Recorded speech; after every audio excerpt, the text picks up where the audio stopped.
above. Everything changes through the lens of love. Oh, come alive through the lens of love. Praise be to God, the Lord led you here today. Welcome to Through the Lens of Love. I'm your host, Helen Eimers, inner healing and success coach, and a woman on an everlasting journey towards interior freedom. This is a space where we ask one question. What if you could see yourself, your life, your relationships, your business, others, the way God sees you? And today on Through the Lens of Love, I am incredibly grateful to be welcoming Andy Corr. Welcome, Andy. I never imagined me saying those words ever in my life. Andy is a professional speaker. He is an author. He is on a mission to just specifically help people get to their next level. And he's very well trained in this. So Andy, without further ado, I'm going to have you tell people a little bit about your background, who you are, what you do, and your mission in this life. Oh, thank you. I really resonate with your mission as well. So I have a Ph.D. in performance psychology, which is not so much about helping people overcome disorders, anxiety disorder, depression, those kinds of things. But it's about identifying the thinking patterns that help us thrive, help us perform our best, help us be centered, help us just be the best version of ourselves. But before that, I got my master's degree in exercise science. So I've kind of had this whole mind-body approach to improving our lives when we're in that mode to improve. And so that's how I ended up writing the book, Change Your Day, Not Your Life, is because I've been a speaker full-time for 25 years. And one day I got a call from Wiley Publishing that says, "Hey, have you ever thought about writing a book?" And I'm like, pushing my book proposal over. I was like, "Oh no, I haven't thought about that."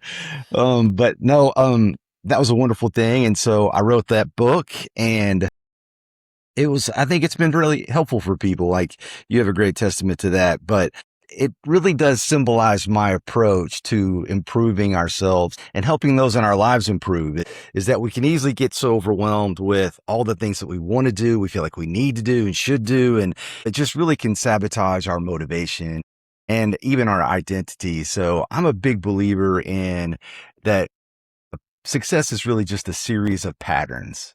If you want to lose weight, it's a series of patterns. If you want to save money, it's a pattern. If you want to build your relationships, it's a pattern. There are many patterns all throughout those. And that was really one of the main purposes of the book, is that I just wanted to identify what I found to be the most effective patterns in people's lives, to find however you define work-life balance, or if you want to be more productive, or if you want to, recharge yourself after work better. So that was kind of the gist of it. And it's been interesting.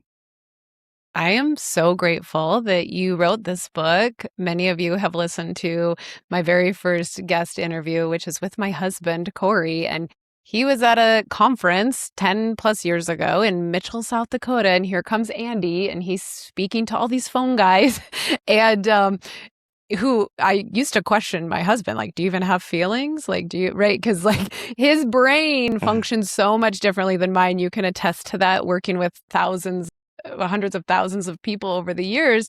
But Andy wrote this book called Change Your Day, Not Your Life. He even signed it, and I had to giggle because I'm like, Andy, is this your signature? And so Andy signed this book. It looks about like mine, because if you've received a handwritten card from me, my clients, I love you so much, but I'm so sorry you may not be able to read it. My husband brought this book home, and I was at a point in my life where I was incredibly burned out. I wanted to change everything in my life, but I would make that plan. Monday morning, I'm going to work out and I'm going to eat this, and I'm never going to have chocolate. I'm never going to drink again because I'm hungover from the weekend. And then by 10 a.m. on Monday, I'm like finding where I hid the chocolate, right? And so I was just trying to change everything all at once. And my husband brought this book home, and I still didn't even consider that maybe I needed help with this. I was just trying to do it on my own, leave it up to my own free will, right? And so he brought this book home, and I was pissed. I'm like, there's nothing wrong with me, honey. Like, has anyone ever tried to offer you help and you're just like, dude, you need the help, right? And when we are struggling with something and we can't see maybe that we need to change, we do think it's everyone else's fault. We're like, oh, so-and-so needs to do this. And oh, it's so nice that your husband is like that or that you have that support. Here's what I've found is that when you change yourself, you find that the other things just don't bother you. And so I read this book, very simple concepts. I love the way you tell stories in here. We're going to talk about some of that here on the interview today, Andy, but it just helped me just like take it down and change one day at a time versus trying to change everything. And so my clients know, you guys know from this podcast that I love this book, that it changed my life. And 10 years later, like I'm here with Andy Core, and I'm just so, so grateful for that. So thank you for writing that book. It's my pleasure. This makes my day to hear people that it helped. I mean, that's fantastic. Yeah. And in the book, you drop so many gems. So I'm just going to like jump in. I've got so many like questions, things I want you to dive into, things I want you to share with the audience today, because all of the intention behind this podcast is to see things in a different light, see things through a different lens. And when we're looking at all the things we need to change and all of the ways we've botched up in the past, I was watching one of Andy's videos, and I think we'll start with that. You talked about 3 ways to improve willpower. And the last one, right? You talked about slowing down, thinking about the big picture, and then forgiving yourself. And number 1 for high achievers, I remember when my first coach said, you need to take a break, I was mad at her. Like I was heated up. I was like, I'm not where I want to be, yet you tell me I have to take a break. And recently I was talking to a few clients that I started working with, and God put this question on my heart. He said, ask her what happens when she sits down. And I said, what happens when you sit down? She said, I get back up again.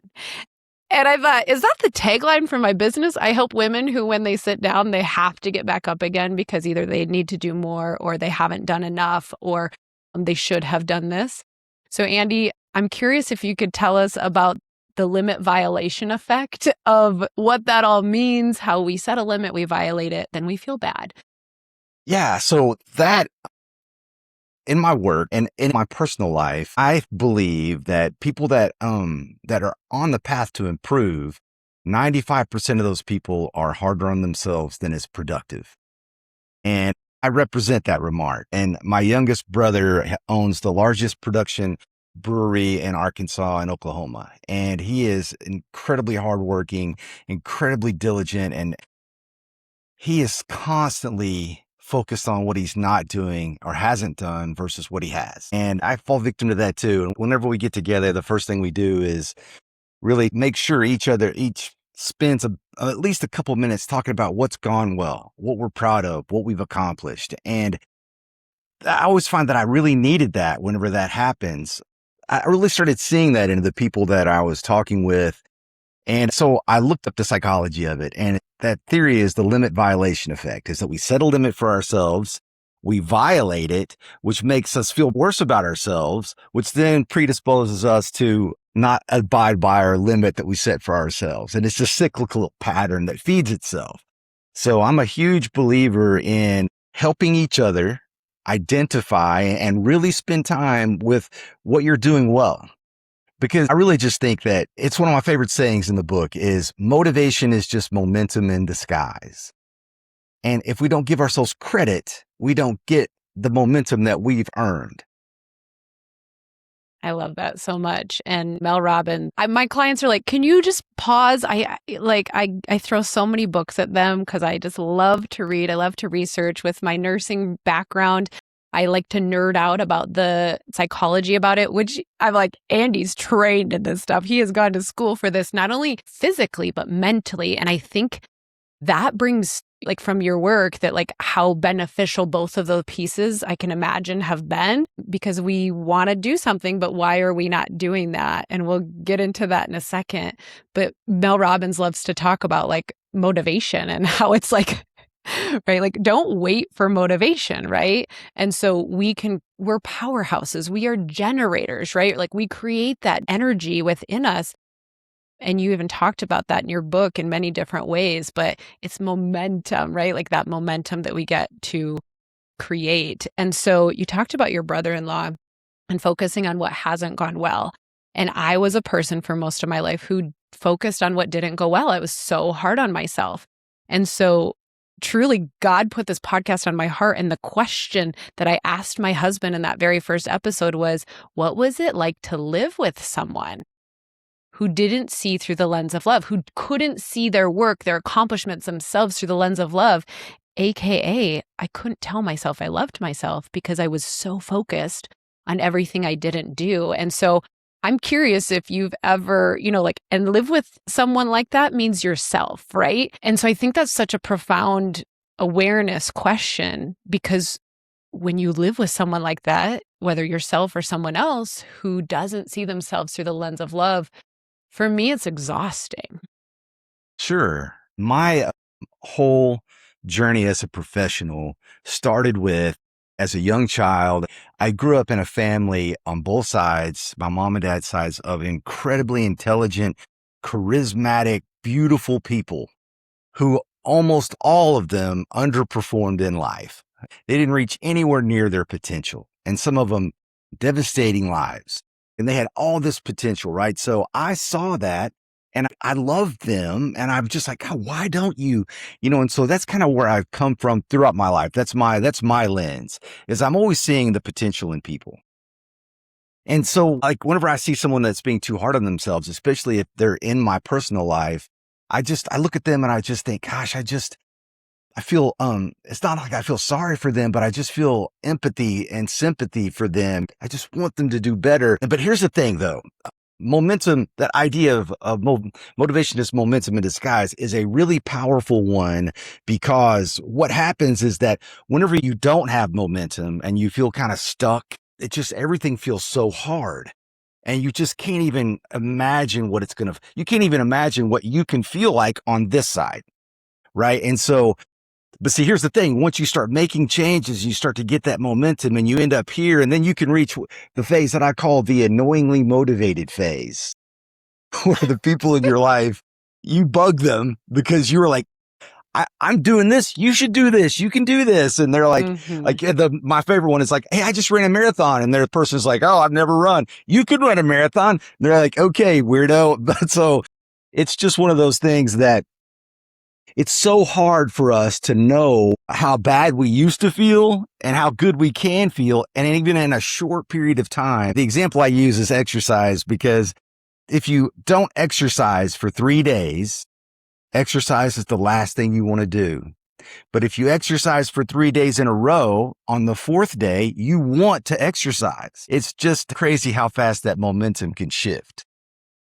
Thank you for sharing that. And the momentum.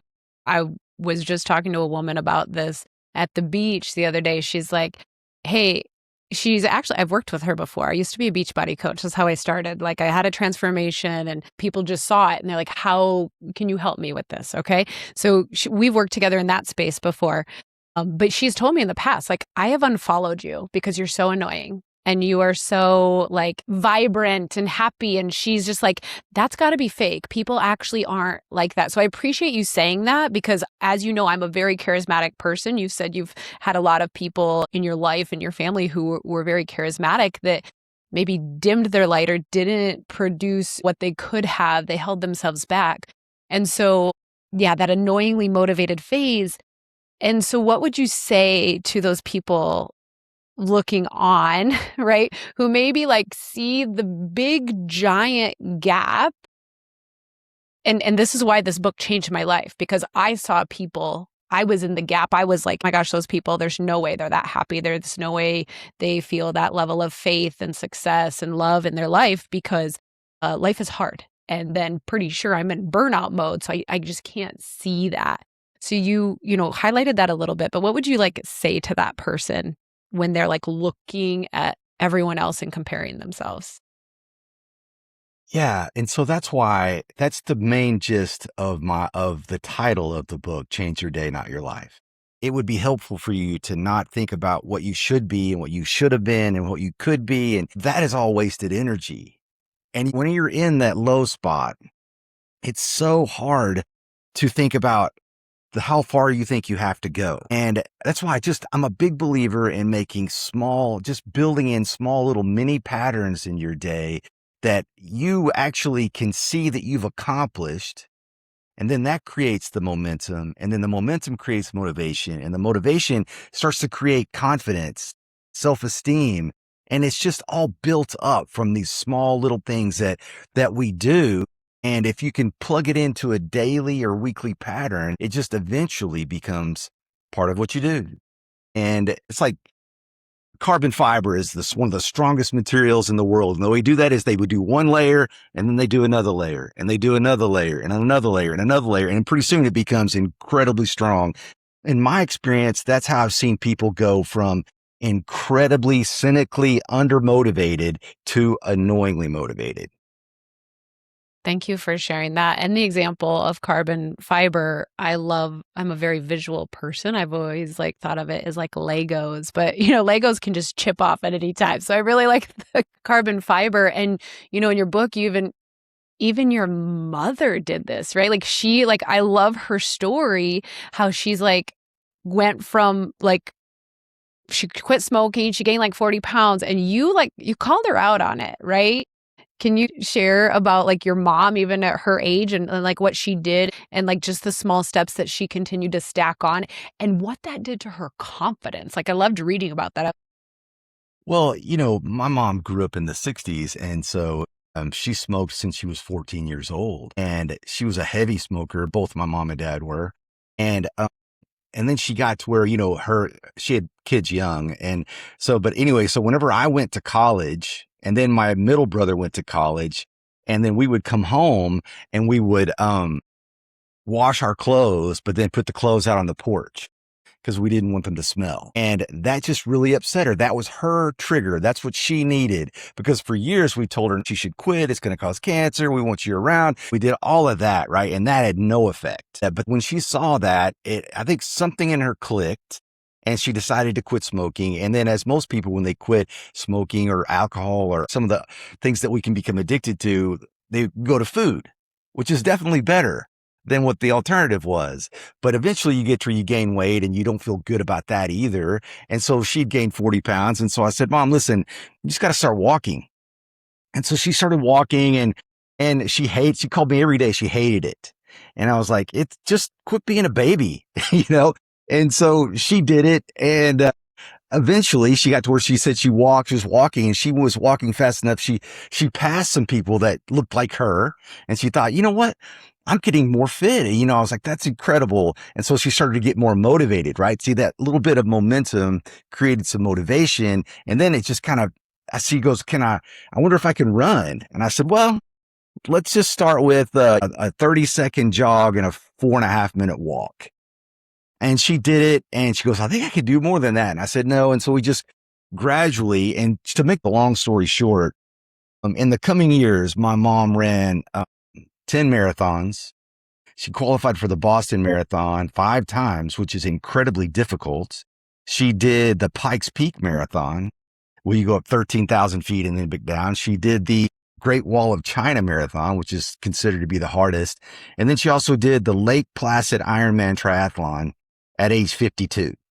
So from smoking for almost 40 years, and then to turn herself around, and she loved her athleticism and how confident it made her feel.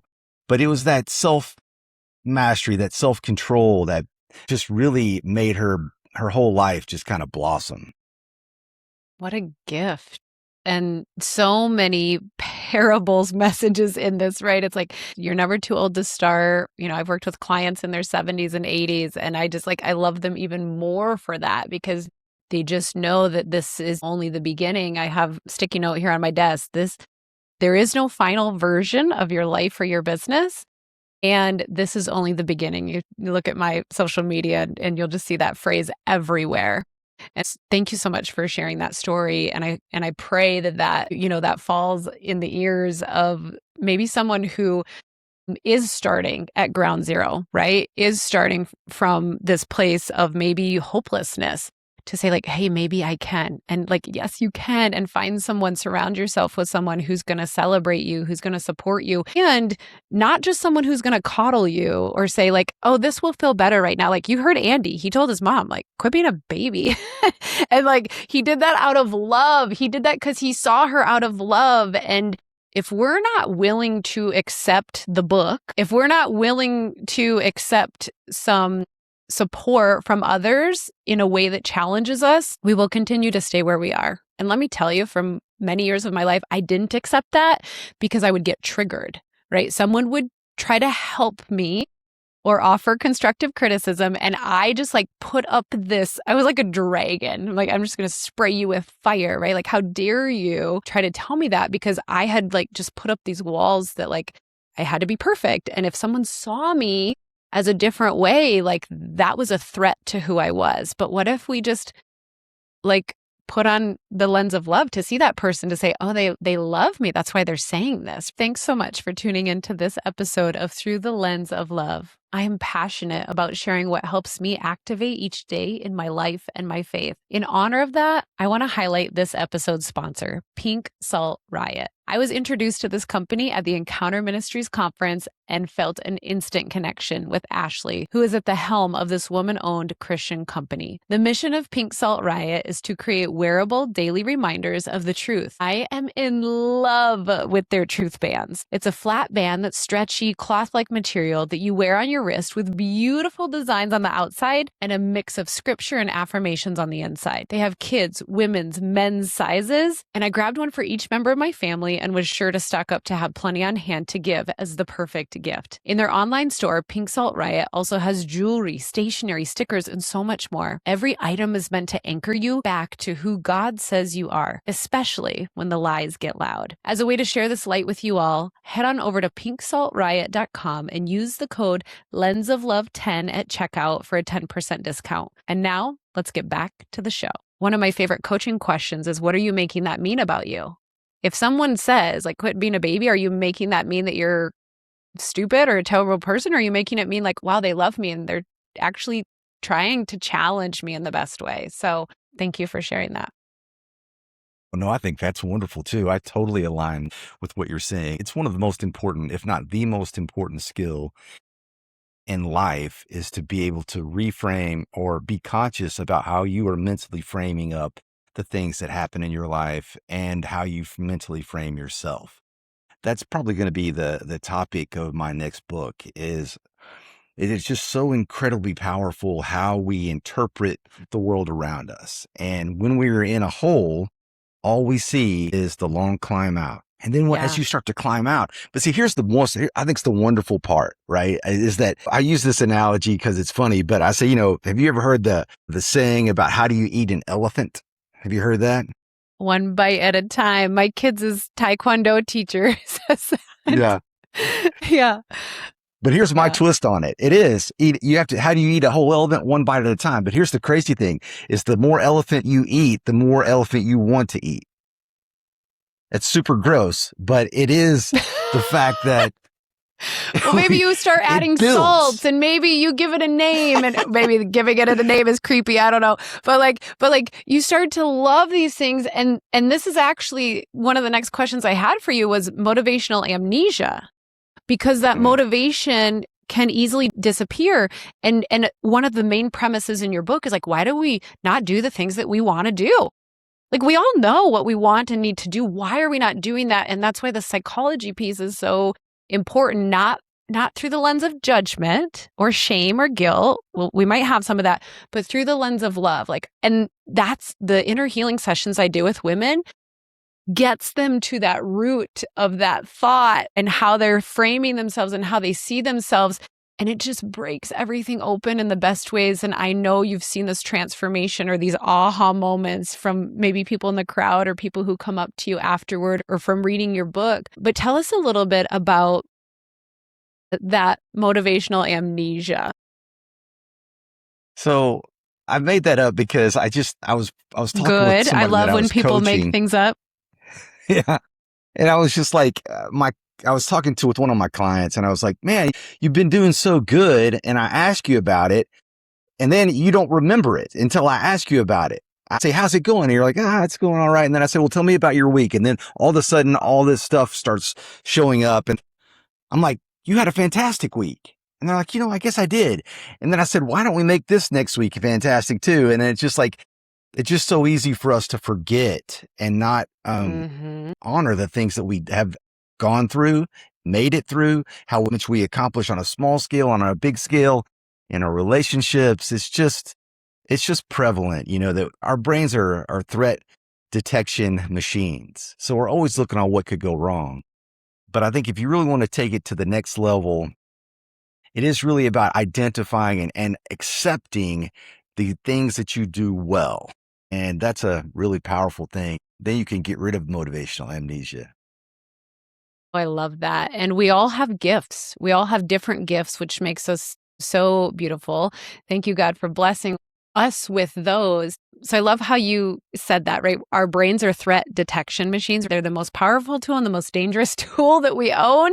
And when we learn how to use them well out of so much love, that's when everything has changed for me. And like you said, like how you mentally frame your thoughts and how you see yourself is really, really powerful.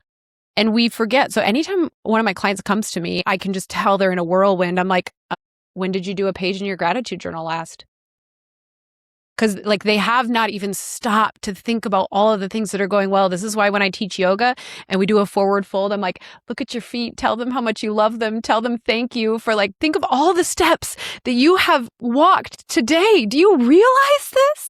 Do you realize what's happening here? And so just this fully engrossing myself in gratitude, but it's a practice, and it's a practice that I followed for 3 years straight. Sophia Godkin, she has a 5-minute gratitude journal, and my coach encouraged me to do that. And I did the same one for 3 years straight because I was just like, oh my gosh, this is just daily prayer. And I didn't realize that. So I wanted to also ask you about the 1 in 7. The laggards. So I was at a conference a few weeks ago and I heard a gentleman talking about the laggards and and first of all, I'm like, what is a laggard? Let me Google this. What are you talking about? Well, it's like the 16% of people who are just focusing on what is going wrong. They have a very fixed mindset. And we as human beings want to try to save and help everyone. So we focus on trying to make them happy and trying to save them. And as a nurse, I was taught to save people. So I've had to undo some of this. But in your book, you talk about the 1 in 7. You talk specifically, you're sitting in an audience, a doctor's giving this presentation, and he's talking about doomsday, right? Because we focus on all that is hard and bad. And it's amazing how our brains just turn to that. Tell me about seeking out the 1 in 7 and kind of what that means and how the other 6 are just very loud and maybe visible, but you choose to stay focused on hope. Yeah, well, that was well said. So yeah, I was sitting in the audience listening to a cardiologist and he brought up a study, and this was a conference on behavior change, right? And so he was kind of being doom and gloom and saying that they study people who have had a heart attack. And these particular patients, that if they chose to exercise and eat healthier, then they have a very good chance of never having another heart attack. But then they followed these people, and at 6 months, only 1 in 7 were actually eating healthier and exercising.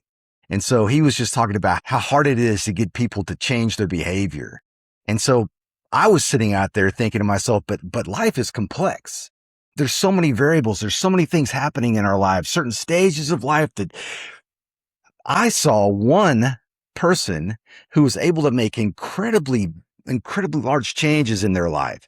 So I see that one person as hope. And honestly, if you can see that, just teaching yourself to see things like a gratitude journal, I'm a huge fan of that. But it's about to see possibility and not just let your brain go threat detection on what has gone wrong and what might go wrong. Be the person who sees the 1 in 7. I love that. See the possibility. This is why I don't watch the news.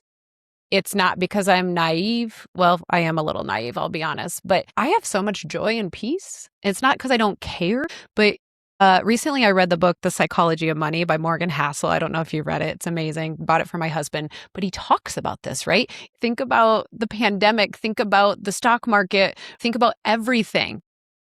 If someone told you that someone would drop a bomb on the US, what would we do? We would believe that and we would be very focused on that. If someone said someone is going to come over your house with an airplane with $1 million and they're going to drop it on your house, would you believe it? Isn't it amazing how it's very easy to focus on this is the news. Like it's very easy for people to focus and just get pulled into that versus focusing on the good. Yeah, and that really kind of goes back to that threat detection machine. Is that that's how we're programmed, but we can reprogram, and that's one of the ways that I think that I truly too like one of the messages of hope that I bring is that I pity the fool that doesn't think that they can change and change big. Because I've seen it over and over again. The least likely person to ever change becomes the annoyingly motivated person. It's just incredible how that transformation can take place. And I've always thought about, we have to figure out a way to make that happen. Right. And so that was one of the premises behind my idea of change your day, not your life, is that we've got to develop these little mini patterns. So a gratitude journal is a great thing because it's a specific trigger. And if you do it at the same time in the same way, it becomes a pattern. So I encourage people to think of other ways to incorporate that. Right. Having a sticker, a little Post-it note on your bathroom mirror. One of my favorites is that every time I get in my car and my hand touches a steering wheel, that's my moment to think and take a pause and think about gratitude.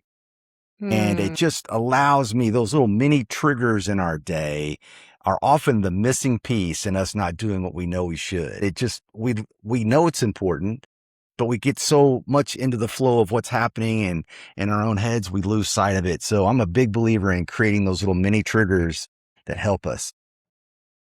I love it. And you are hearing Andy. These are very simple things. They're not always easy to implement right away, but the more you do them, the more you get addicted to them in the best way.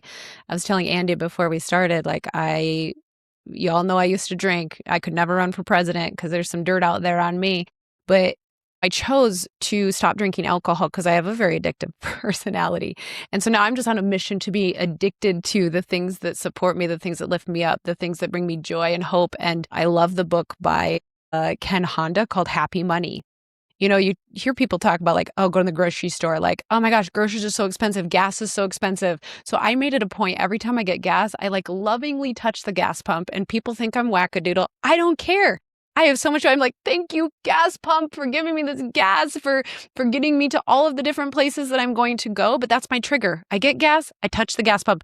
And if I forget to do it, I get out of my car and I just go touch it. And so these little triggers can just be something simple to start. And from your book, one of the things I pulled from is like one at a time, because we want to change our whole life. And we try to do that and it gets very consuming and overwhelming right at first. And so I love the way you break it down and just like one trigger and then you do this. And then once you establish that as a habit, once you start to enjoy the bite of the elephant, then you can start eating a gazelle. I don't know what you want to start eating next, right? Like what else is on your plate for the day? That's great. That's funny. No one has ever said it like that. That's really great. And I think that's really important that you said that because it is one of the most important pieces, I think, of behavior change is many people fail because they're trying to change too many things at once. And what that leads to is inconsistency. And then inconsistency doesn't give you the momentum, which then makes you feel sometimes less about your ability, your willpower, your discipline, yourself. So that's why I really think focusing on one thing. And one of my favorite studies was done out of Macquarie University in Australia. So they were testing this theory of if you change one thing at a time, is it worth it? And so they said, okay, so they got this group of people. They said, over the next 6 weeks, we don't want you to change anything in your life except this one thing. And they identified people that weren't exercising. And they said, we just want you to walk 3 days a week for 15 minutes. And change nothing else in your life. And so after they did that, most people were able to adhere to that because it was reasonable and it was one thing and they knew they were going to get held accountable at the end. But then as they bring them in and find out who did it, and those who did it, they had a questionnaire on other things. And those same people found that they ate less heavy foods, smoked less, drink less, watched less TV, had greater, they said they had greater emotional control. So that one change translated into the willpower and the want to do many other things. I just think that when you look at behavior change in a life that sometimes can feel complex, overwhelming, especially if you have that, one thing at a time is incredibly powerful. I love that so much. So like what I took away from that is like the secret weapon to changing your life is changing your day.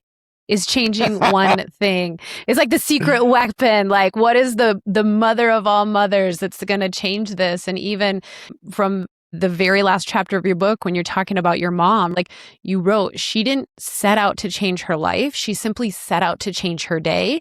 And then by changing her day, she changed her life. It's like if you give a mouse a cookie, just like one thing at a time. And all you high achievers out there listening, I love you so much. Like the show is for you. And I was there with you trying to change everything all at once. And there's a limit to this. And one of the best gifts my mom gave me when she passed away when I was 4 was to live each day to its fullest. But when I tried to incorporate and change everything and thought that I wasn't good enough or I wasn't focusing on the things that really meant so much to me, it was overwhelming and exhausting. And I just felt that. And so anyone who's listening, there is no final version of your life or business. There's plenty of time. There's so much intention behind everything you do. And slowing down and starting with forgiveness, which is what we started this conversation with, is just such a gift. And I want you to just recognize that today. So Andy, there's a story about a woman named Janet. And I love this story in your book. Andy had given a speech. I love stories. You guys, I love stories. I love your stories. If you have a good story, I want you on the podcast. I want to highlight your story. I want to share your testimony because someone needs to hear it. Someone is going to just feel different or see themselves through a different lens. But you talk about Janet, you're up on stage, she comes up to you. And what I love about this is I'm like, oh my gosh, I was Janet. And so what I remember from the story is that she is like doing really well in business. She's corporate, she's high up. And she told you how she just didn't have any balance in her life. And I've heard this many times. Her like, I just don't have balance. And she said, Andy, I'll do whatever you tell me to do as long as you tell me when it will work by. Like, when is the finality? Like, when will I have the success? I just want you to speak more about that. And also, I love your response that you gave her. Yeah, that was one of my favorite stories because Janet is a real person. She was like, after I finished my presentation, she waited till everybody left. I was packing my things. She comes up and goes, Andy, and I turned around and I go, oh, hey, how are you? She goes, great. She goes, sit down. I was like, oh, spicy. All right. So, and she's like, I've been doing more at work, which is great, greater opportunity, greater success. But now I feel like I'm doing two people's jobs. And all of a sudden now I feel like I have no balance in my life. I feel like my hair is thinning. My nails are brittle. My skin's not the right color. Whenever I get home, I'm cranky with the people I love most. And I was like, whoa, Janet, I understand that because I see that all the time in people. And I said, I just feel like in your case, I just need to learn more about how your day goes. And she goes, I'll tell you, Andy, and I liked what you said in your presentation, and I will do them on one condition, that you will tell me when it's going to work. And so at first I said, Janet, I'm a researcher by trade, so there's too many variables involved to accurately predict when your desired outcome. And she's like, well, I'm not going to do it. And so like at that point, I knew I had to give her a pattern interrupt. And every author of a book has a story about when like the idea came to them. And so I said, Janet, I can tell you exactly when the day that you're going to reach your goals. I said, you're going to reach your goals on June 31st. And she goes, because she realized there's only 30 days in June. June 31st doesn't exist. And that was just a thought for her to kind of get her out of the thing of being so focused on what she has to change and by when, and to get her into just improving her daily way of life. And so it was crazy because I went back to that group 2 years later and I spoke, and Jen had sent me a couple emails and we responded after the presentation, but I just had kind of forgotten that this was her group. And so I finished my presentation, people lined up to ask questions. And I'm just like, I really like that part. And, this one lady stood there and she goes, "Hi, Andy." I said, "Hi, what can I help you with?" She goes, "What's the date today?" And I said, "I don't know, February 10th. She goes, "No, it's June 31st.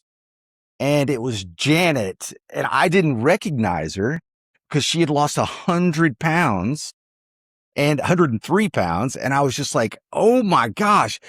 And then as I was talking to her, I was like, you know what? It's not the weight loss that is obviously that, but it's not only the weight loss of why I didn't recognize her, because what you create in here shows up right here. And Janet had just simply started making changes. And I said, "Janet, how did you do it?" She goes, "I just changed my day." And then she told me the stories about how the little things that she'd changed and how they added up. And, whenever she gets onto something, she's a little bit of a bulldog, but she did these one change at a time. And then she goes, I can't even tell you, Andy, what it's done for me. She goes, even this past summer, I took my first vacation in 7 years with my family. We went to Cancun. We went off the resort. We climbed this big Mayan temple called Chichen Itza, I think. And she goes, I stood up on the top with my family, and it was just one of the most beautiful moments because I never would have been able to make that climb before. And it was just a wonderful thing. And I tell you, Janet is real. She's one of those amazing, annoying, awesome people that I know. It's just her story for me is great because some of your listeners may be type A, may be driven and goal oriented. And I'm a big believer in that. But I also think that that's your goal.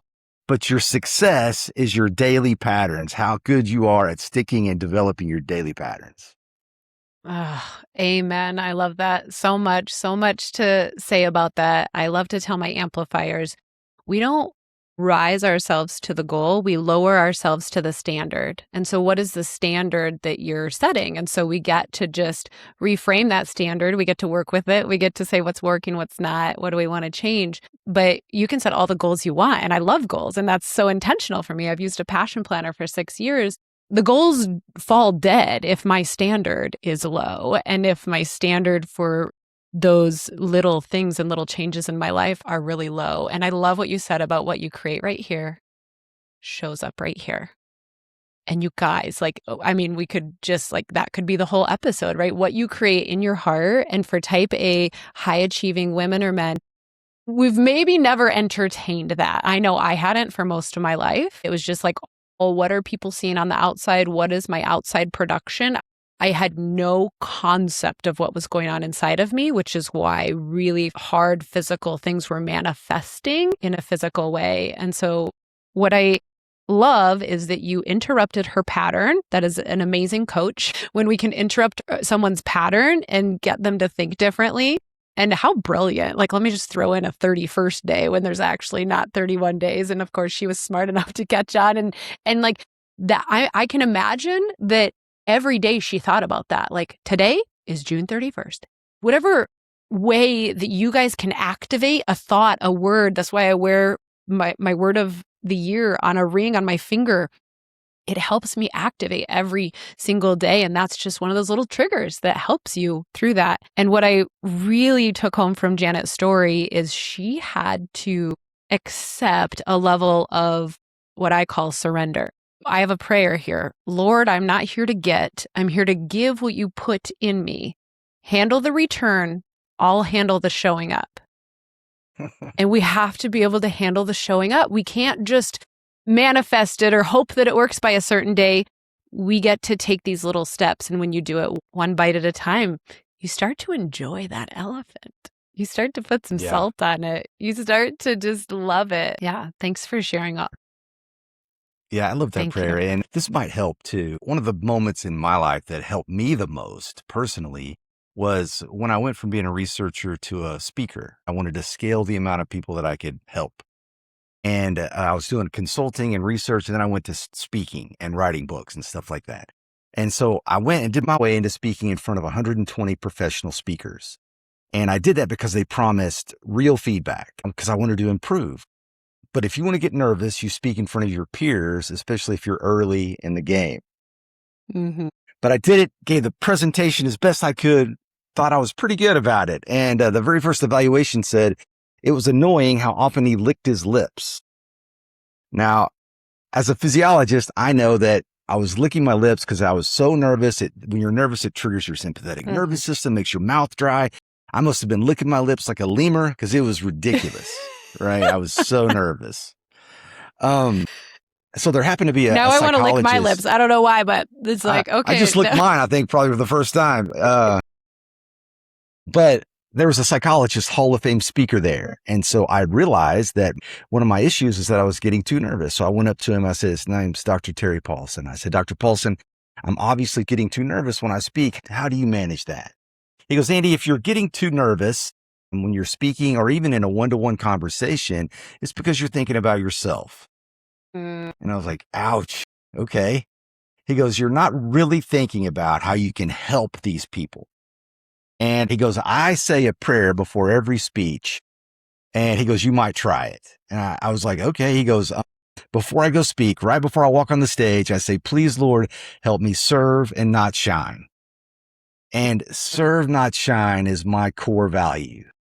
I think that it totally transformed the way that I speak, because instead of them thinking about how I'm being perceived, I'm truly thinking about how I can help this person and then how I can help this person.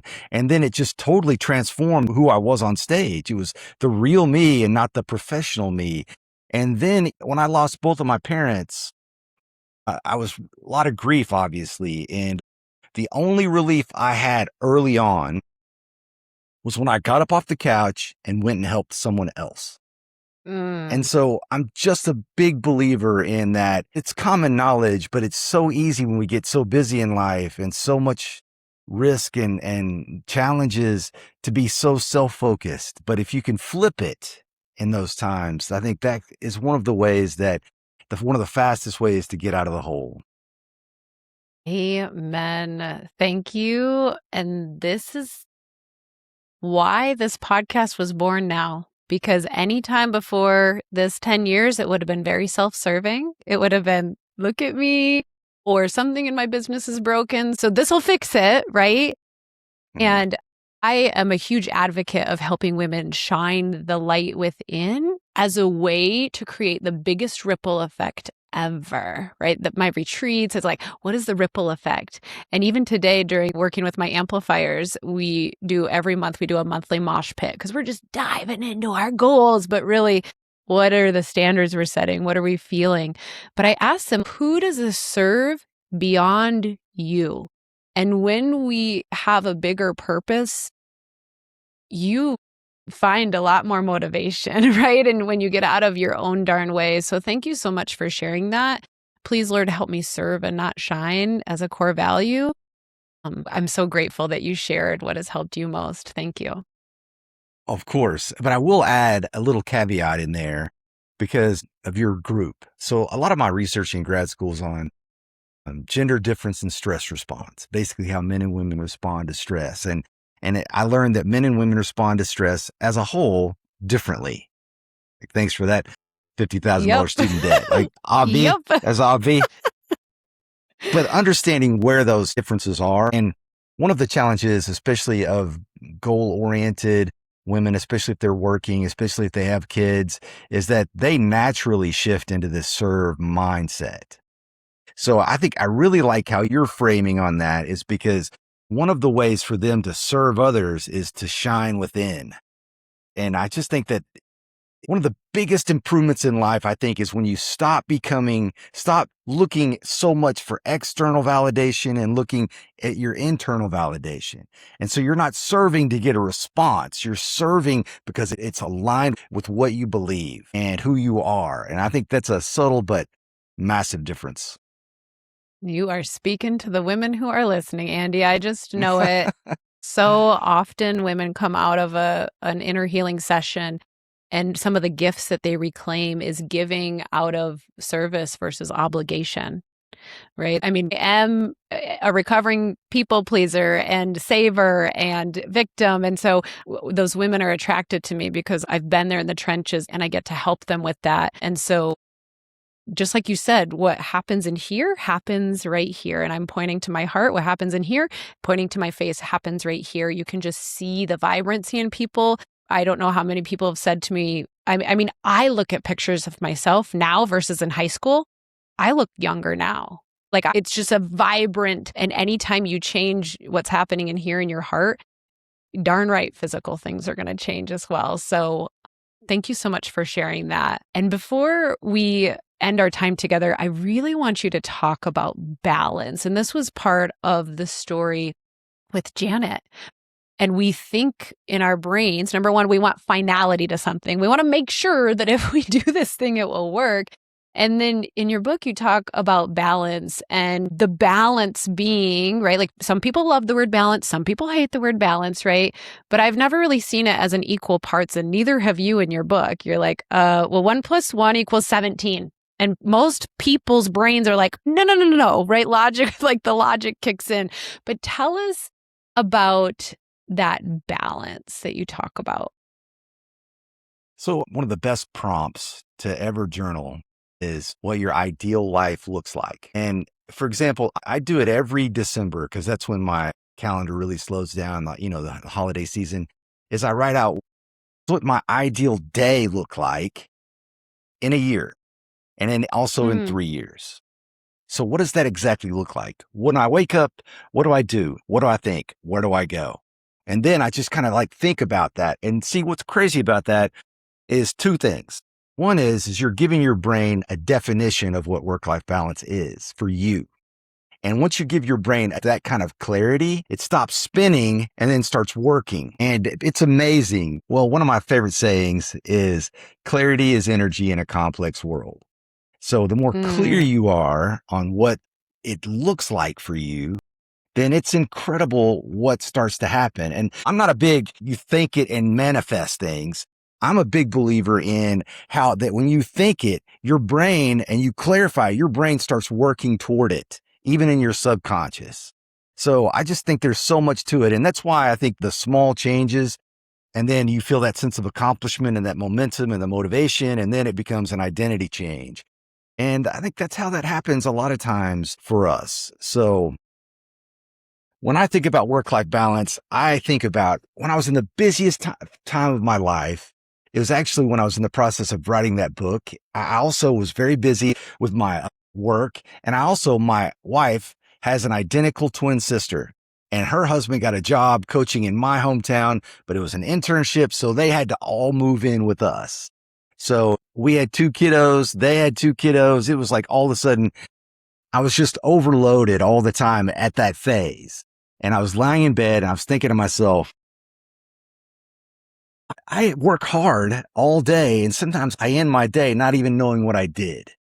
And so I thought I need to get some greater clarity on this. And so then I started doing the 3 things that if I finish today, I can at least relax. I call that my to-done list, not a to-do list, right? And so then I thought about, okay, so that's work. And then I thought, if I don't exercise, I become a cranky jerk pretty quickly. So I got to do that, and it can be small. And then I thought, I had my 2 young girls, like 4 and 8. And I was like, wonder what I can do, because I don't get to spend as much time with them in this phase that I want to. So I wonder what's most meaningful to them.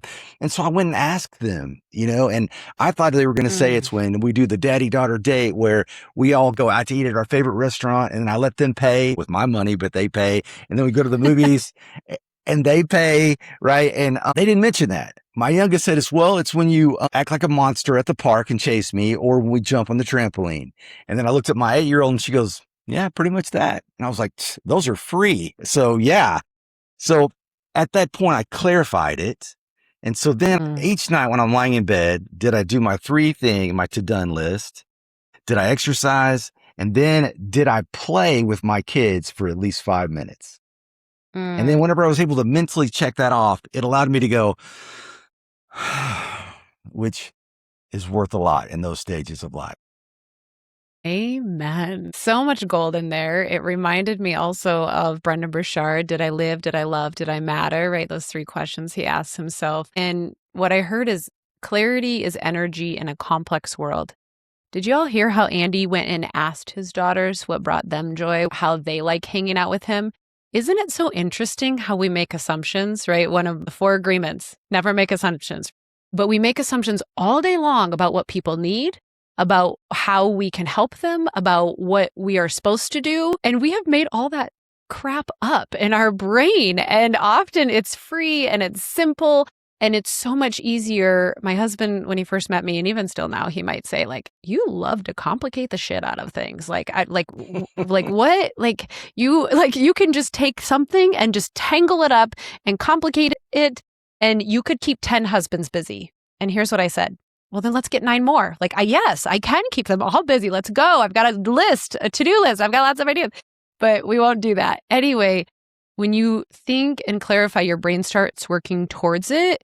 That's what I feel the definition of manifestation is. It is like you think it and you start working towards it. It's like faith without works is dead. You can have faith in something, but if you're not going to work it, if you're not going to show up, it's not going to come to fruition. So you have a stake in this, and what a beautiful thing that you get to show up to every single day. So thank you for sharing your to-done list, and then for sharing how you clarified with your daughters. I encourage anyone listening, if you want to build a relationship, have a conversation with them and put bugs in people's ears. I was just talking to a client about this today. How did you get Andy Core to come on your podcast? I'm like, I just asked him to put a bug in his ear about it. So whose ears are we not putting bugs in? Because if we don't even define what that best day looks like, it will never be enough, because we'll just be chasing something that we haven't defined. Thank you for sharing, Andy. I appreciate it. Well, I close out every session with a question to our guests.